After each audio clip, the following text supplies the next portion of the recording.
Hello everyone, welcome back to the channel. कैसे हो आप सब। आज हम हिंदी की कविता मनुष्यता पढ़ेंगे जिसके कवि का नाम है मैथिली शरण गुप्त। ठीक है, तो स्टार्ट करते हैं अपनी पंक्ति नंबर 1। लेकिन उससे पहले एक बार डिस्क्रिप्शन बॉक्स को चेक कर लेना, क्योंकि वहाँ पे इंस्टाग्राम नोट्स, इंपॉर्टेंट क्वेश्चन और प्लेलिस्ट की लिंक आपको मिल जाएगी। ठीक है, सो पंक्ति नंबर 1 पढ़ते हैं। विचार लो से लेकर मनुष्य के लिए मरे तक। यहाँ पर इस पंक्ति में कवि कहना चाहते हैं कि जो मृत्यु है वो एकदम निश्चित है, हम मृत्यु को नहीं टाल सकते। मृत्यु तो हर इंसान की होगी ही होगी, लेकिन हम सबको मृत्यु से डरना नहीं चाहिए। ठीक है, कवि कहता है कि हमें कुछ ऐसा करना चाहिए कि मरने के बाद भी लोग हमें याद रखें। जो मनुष्य दूसरों के लिए कुछ नहीं कर सकता, कुछ भी नहीं कर सकता, ना उनकी चिंता कर सकता, ना उनके लिए काम कर सकता, उसका जीना और मरना बिल्कुल ही बेकार है। तो हमें क्या करना चाहिए, हमें दूसरों की सहायता करनी चाहिए, हमें दूसरों के लिए जीना चाहिए। ठीक है, और दूसरों की मदद करनी चाहिए। वो कहते हैं कि मरकर भी वो मनुष्य कभी नहीं मरता जो दूसरों के लिए जीता है, क्योंकि अपने लिए तो जानवर भी जीते हैं। ठीक है,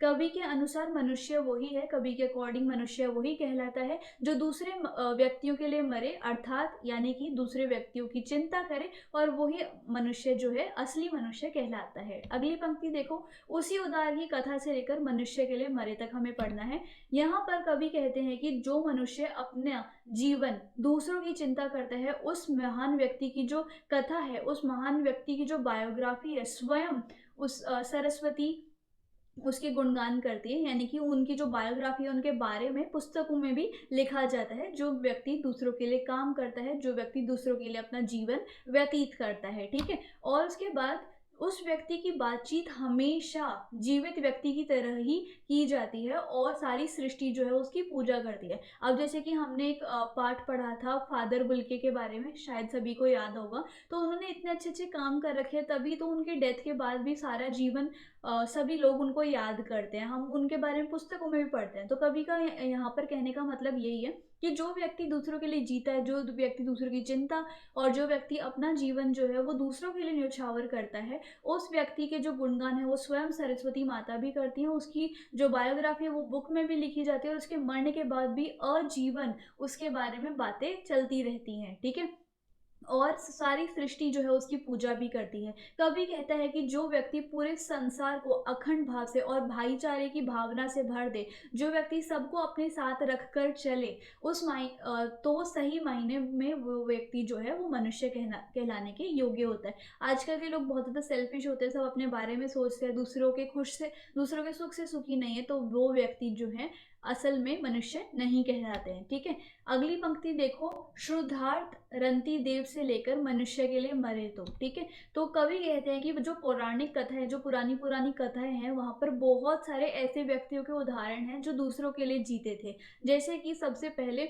जिन्होंने अपना पूरा जीवन दूसरों के लिए त्याग कर दिया, और उन्हें आज तक याद किया जाता है। जैसे बहुत से भूख से परेशान जो रति देव थे, उन्होंने अपने हाथ से खाने की भरी थाली को दान कर दिया था, और महर्षि दधीची ने अपने पूरे शरीर की हड्डियां वज्र बनाने के लिए दान कर दी थी। ठीक है, और उदाहरण देखो। उशीनर देश के राजा शिबी ने कबूतरों की जान बचाने के लिए अपना जो सारा बॉडी का मांस था वो दान कर दिया। और वीरकर्ण, जो महाभारत में आपने देखा होगा उनको, वीरकर्ण ने अपनी खुशी से अपने शरीर का कवच जो है वो दान कर दिया था। कवि कहना चाहते हैं कि मनुष्य को इस नश्वर शरीर के लिए वो क्यों डरता है, मतलब जो शरीर नष्ट होने वाला है एक ना एक दिन, वो उस नश्वर शरीर के लिए क्यों इतनी ज्यादा चिंता करता है, क्यों उससे इतना डरता है। मनुष्य तो वही कहलाता है जो दूसरों के लिए अपने को त्याग कर दे, आपको त्याग कर देता है। ठीक है, उसके बाद अगली देखो पंक्ति। सहानुभूति चाहिए वही मनुष्य है जो मनुष्य के लिए मरे तक।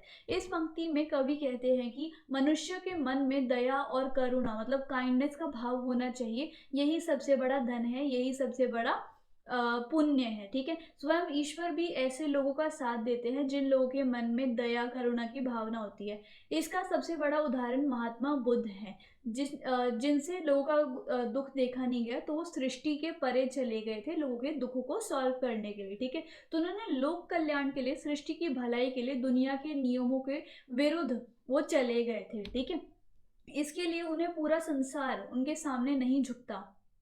इसके लिए, क्योंकि वो दुनिया के उसूलों से पार गए। क्या सारे लोग उनके आगे नहीं झुकते, झुकते हैं ना। तो इसके लिए क्या पूरा संसार उनके सामने झुकता नहीं, अर्थात उनके अंदर जो दया और परोपकार की फीलिंग्स थी, और जो भावना थी उनके अंदर दया और परोपकार की, उसके कारण आज भी उनको याद किया जाता है, उनकी पूजा की जाती है। महान व्यक्ति उसी को कहा जाता है जो परोपकार करता है, जो दूसरों की भलाई करता है। वही मनुष्य मनुष्य कहलाता है जो मनुष्य के लिए जीता है और मरता है। ठीक है। अच्छा, नेक्स्ट पंक्ति देखो, रहो ना भूल के कभी से लेकर वो वही मनुष्य है कि जो मनुष्य के लिए मरे तक। इसमें क्या कहते हैं कवि?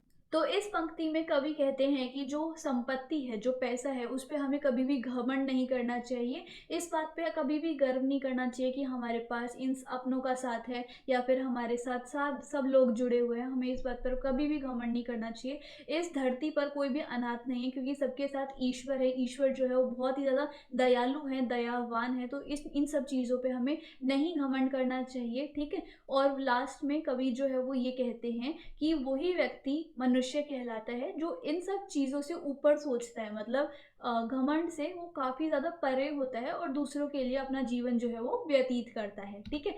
अगली पंक्ति देखो, अनंत अंतरिक्ष में अनंत देव है खड़े, वही मनुष्य है जो मनुष्य के लिए मरे। इस पंक्ति में कवि कहते हैं कि कभी ना समाप्त होने वाले आकाश में बहुत सारे देव जो हैं वो खड़े हुए हैं, जो परोपकारी व दयालु मनुष्यों को सामने से खड़े होकर अपनी भुजाएं फैलाकर, अपने हाथ फैलाकर स्वागत करते हैं। मतलब ईश्वर हमेशा उन लोगों का साथ देते हैं, उन लोगों का स्वागत करते हैं जो लोग बहुत ज्यादा परोपकारी और दयालु होते हैं। ठीक है। इसलिए दूसरों का सहारा बनो और सभी को साथ साथ में लेके चलो। ठीक है। सभी को आगे साथ में लेकर चलो। कवि कहते हैं कि सभी कलंक रहित होकर, मतलब जिन जो भी आप लोगों के अंदर नेगेटिविटीज हैं, जो भी बुरे काम आपने किए हैं, उन सबको सुधार के सब कलंक रहित हो जाओ और देवता की गोद में बैठो। यानी कि कोई भी आपको बुरा काम नहीं करना, किसी के बारे में भी बुरा नहीं सोचना। तो अगर आप कोई भी बुरा काम नहीं करोगे तो देवताओं की गोद में आप बैठ जाओगे, देवता तुम्हें अपनी गोद में बिठा लेंगे। अपने मतलब के लिए नहीं जीना चाहिए, कभी भी सेल्फिश नहीं होना चाहिए और दूसरों का कल्याण, दूसरों की जो भलाई है, दूसरों का जो उद्धार है वो करना चाहिए। क्योंकि इस मरणशील संसार में मनुष्य वही है जो दूसरों का कल्याण करे, दूसरों का भला करे, दूसरों की वेलफेयर करे और परोपकार करे। ठीक है। पंक्ति देखो, मनुष्य मात्रा बंधु है से लेकर वही मनुष्य है जो मनुष्य के लिए मरे। इस पंक्ति में कवि जो है वो कहते हैं कि प्रत्येक मनुष्य एक दूसरे के भाई हैं, भाई बंधु है, मतलब सारे के सारे एक दूसरे के भाई हैं। यह सबसे बड़ी समझ है। ये सब चीज़ों को समझनी चाहिए। पुराणों में जिसे स्वयं उत्पन्न पुरुष माना गया है वो परमात्मा या ईश्वर हम सभी के पिता हैं। यानी कि इस धरती पर सभी जो है वो किसकी संतानें हैं? परमात्मा की या फिर ईश्वर की। अर्थात सभी मनुष्य उस एक ईश्वर की संतान है। तो यानी कि सब जो है वो आपस में भाई भाई हैं। ठीक है। उसके बाद बाहरी कारणों के फल अनुसार प्रत्येक मनुष्य के कर्म भले ही अलग अलग हों, मतलब कोई भी रीजन के कारण सब के सब जो है वो अलग अलग काम करते हैं, अलग अलग कर्म करते हैं, परंतु हमारे वेद इस बात के साक्षी हैं, इस बात के वो विटनेस है कि हम सभी की आत्मा जो है वो एक ही है। कवि कहता है कि यदि भाई ही भाई के दुखों या फिर कष्टों का नाश नहीं करेगा तो उसका जो जीवन है वो व्यर्थ है। अगर एक भाई दूसरे भाई के बारे में नहीं सोचेगा, उसके कष्टों को नहीं सॉल्व करेगा, तो उसका जो जीना है वो बिल्कुल ही व्यर्थ है। ठीक है। क्योंकि मनुष्य वही कहलाता है जो बुरे समय में दूसरे मनुष्य का साथ दे। ठीक है। अंतिम पंक्ति देखते हैं, चलो अभिष्ट मार्ग में सरयश खेलते हुए से लेकर वही मनुष्य है जो मनुष्य के लिए मरे तक। इस पंक्ति में कवि कहते हैं कि मनुष्यों को अपनी इच्छा से चुने हुए मार्ग, अब आपने भी अपने लिए कोई एक मार्ग चुना होगा, है ना, आपने भी अपने लिए कोई एक रास्ता ढूंढा होगा कि मुझे इस रास्ते पे चलना है, तो आपको उस मनुष्य में जितनी भी आने वाली मुसीबतें हैं उनको पार करते चले जाना है, उससे कभी पीछे नहीं मुड़ना और खुशी खुशी उस रास्ते का पालन करना चाहिए। ठीक है। जो भी संकट है उन सभी को हटाते चले जाना है। मनुष्यों को ये ध्यान रखना चाहिए कि आपसी समझ या फिर झगड़े और भेदभाव ना बढ़े। ठीक है। जो मतलब मिसअंडरस्टैंडिंग्स हो जाती हैं आजकल लोगों के बीच में और जो झगड़े होते रहते हैं वो सब ना हो, एकदम शांति से काम लेना चाहिए हमें, बिना किसी तर्क वितर्क के सभी को एक साथ लेकर आगे बढ़ना चाहिए, सबको इक्वल रखना चाहिए, हमें किसी से जलना भूलना नहीं चाहिए। ठीक है। और उसके बाद तभी ये संभव होगा कि मनुष्य दूसरों की उन्नति और कल्याण के लिए अपनी समृद्धि भी कायम रखे। तभी ऐसा हो पाएगा कि जो मनुष्य है वो दूसरों के लिए जिए, दूसरों के बारे में भलाई करे, ज्यादा सेल्फिश ना बने। ठीक है। तो इसी के साथ साथ हमारी पोएम जो है वो खत्म होती है। आई होप आपको मेरी एक्सप्लेनेशन अच्छी लगी होगी। So if you like the video and explanation then please you like, share, comment and subscribe the channel. Thank you so much.